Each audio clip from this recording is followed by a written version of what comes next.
जैन साहब फरमाए sir.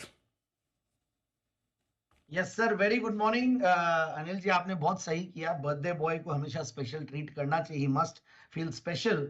And happy birthday from my side and panel से अनिल जी ने ऑलरेडी दे ही दिया। और अब मैं आज एक स्टॉक जो जैन साहब लाया आप हूँ। भी तो पैनल में, आप पैनल से अलग थोड़ी हो।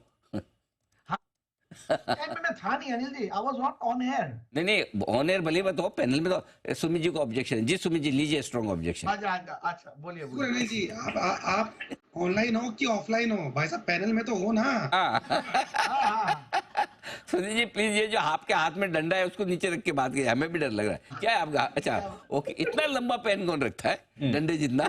पेंसिल है, हाँ मैं समझा जैन साहब को डंडा ही दिखा रहे इतनी। ये क्या पेन पेंसिल क्या है ये? पेंसिल पेंसिल अनिल जी, आजकल पेंसिल। ये है सबूत। सुमित जी की यंगा अभी भी पेंसिल वाले पेंसिल में हैं। ही। अभी तक भी बॉल पेन उसमें नहीं आया है। कंपास बॉक्स में चेंज नहीं किया। बॉक्स का है, कंपास बॉक्स बॉक्स आपका। अनिल अनिल जी, पेंसिल से जो राइटिंग आती है ना अनिल जी, वो पेन से नहीं आती। और पेन से लिखने का मजा ही अलग है अनिल जी। बड़े होने के बाद आपको अच्छा लगेगा। आइए जी, सुदीप जी कुछ कहना चाहते। जी सुदीप जी। सुमित जी काफी स्मार्ट है। वो पेंसिल इसलिए हाथ में रखते हैं कि पेंसिल से लिख लिख के बार बार इरेज कर देंगे तो किसी को पता ही नहीं चलेगा कि पहले क्या लिखा था। लेकिन ठीक है, लेकिन रिकॉर्ड सब हो रहा है, चिंता न करें। जिस आइए जैन साहब बताइए आपका जन। यस सर, स्टॉक है एवेंटल लिमिटेड। इनफैक्ट मैं क्वार्टरली रिजल्ट सब देख रहा था तो one of the finest quarterly results इस कंपनी ने दिए हैं, एवेंटल ने। और बहुत बार मैंने जेम्स में कवर किया हुआ है और हर बार टारगेट्स बहुत इजीली अचीव होते हैं। और इस बार भी लेवल ऐसा है कि ऊपर के लेवल से 224 के लेवल से ये स्टॉक करेक्ट हुआ है। So that is a very good opportunity to enter the stock in these bad times. और ऐसे ही नाम नोट करके रखिए, खराब समय पे ऐसे स्टॉक्स में एंट्री लीजिए जहां पे क्वार्टरली रिजल्ट्स बढ़िया। और वैसा ही एवेंटल है, मतलब सारे मैंने सितंबर क्वार्टर के रिजल्ट्स कल ट्रैक कर रहे थे एक के बाद एक, जो भी अच्छे आते हैं तो उनमें टॉप ऑफ द लिस्ट में था ये, वन ऑफ द बेस्ट। और इस स्टॉक का मैं अभी टारगेट देता हूं 210 230 के टारगेट के लिए स्टॉक को लेना चाहिए। बहुत बड़ी कंपनी तो नहीं है, 4300 करोड़ की मार्केट कैप वाली कंपनी है।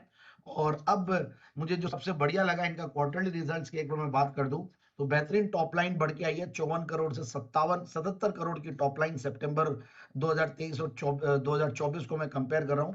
17 करोड़ के पैट के सामने 24 करोड़ का पैट, एक्सीलेंट। मतलब यही टीटीएम बेसिस पे बेहतरीन 62 करोड़ के पैट पे बैठी हुई है कंपनी। और अच्छी क्रेडिट रेटिंग्स वाली company, promoter, strong promoter background, पुरानी पेडिग्री, 1990 से कंपनी कार्यरत। और ये सेक्टर काफी हॉट रखा है।